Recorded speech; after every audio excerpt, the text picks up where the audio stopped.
আহসানের বেতন 5% বৃদ্ধি পাওয়ায় তার বেতন 6,000 টাকা বৃদ্ধি পেল। আহসানের বেতন আগে কত ছিল? তো এই অঙ্কটাকে আমরা দুইটা নিয়মে শিখব, একটা এমসিকিউর জন্য বা বহু নির্বাচনের জন্য শর্ট নিয়ম, আরেকটি আমরা রিটেন বা বেসিক বুঝে অঙ্কটা করব। তাহলে এখানে বেতন বৃদ্ধি কত পেয়েছিল? 5%। তাহলে এখানে প্রশ্ন 5%।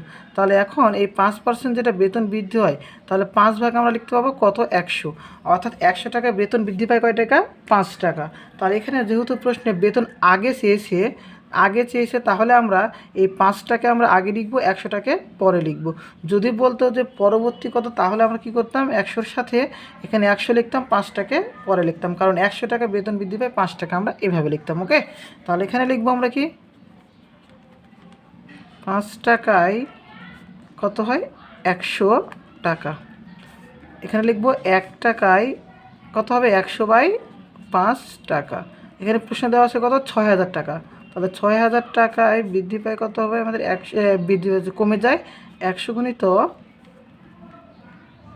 6,000 ভাগ 5। 5 একে 5, 5 12 60। এর সাথে কয়টা জিরো আছে? 2টি জিরো। তাহলে এখানে আমরা 1200-র সাথে 100 কী করব? গুণ করব। তাহলে হবে কত? এখানে 2টা জিরো ছিল, এখানে 2টা। 1,10,100,000, 1,10,100,000 অযুত লক্ষ, 1,20,000 টাকা বেতন তার। 1,20,000 টাকা বেতন, অর্থাৎ 5% যদি বৃদ্ধি পায়, তাহলে 1,20,000 টাকা 5% বৃদ্ধি পেলে তার বেতন 6,000 টাকা বৃদ্ধি পাবে। তো এখন এইটাকে আমরা রিটেনের জন্য করব, এবং এই অঙ্কটিকে কীভাবে আমরা বহু নির্বাচনী বা শর্ট নিয়মে সময় বাঁচিয়ে অঙ্কটাকে সমাধান করতে পারবো। তাহলে এখন এখানে অঙ্কটাকে এইভাবে সুন্দরভাবে করব যে 5% বৃদ্ধি পাওয়ায়, তাহলে এখন প্রশ্ন, পূর্বের বেতনটা আমরা জানি না, পূর্বের বেতনকে আমরা এক্স ধরলাম, এক্স ধরলাম। তাহলে এই প্রশ্নে 5% বৃদ্ধি পায়, দুঃখিত, তাহলে এক্স এর 5%, তাহলে এক্স গুণিত 5% সমান কত টাকা? 6,000 টাকা। বা দিলাম, তাহলে এক্স পার্সেন্টকে ভাঙালে কত পাবো? 5 ভাগ 100 সমান 6,000।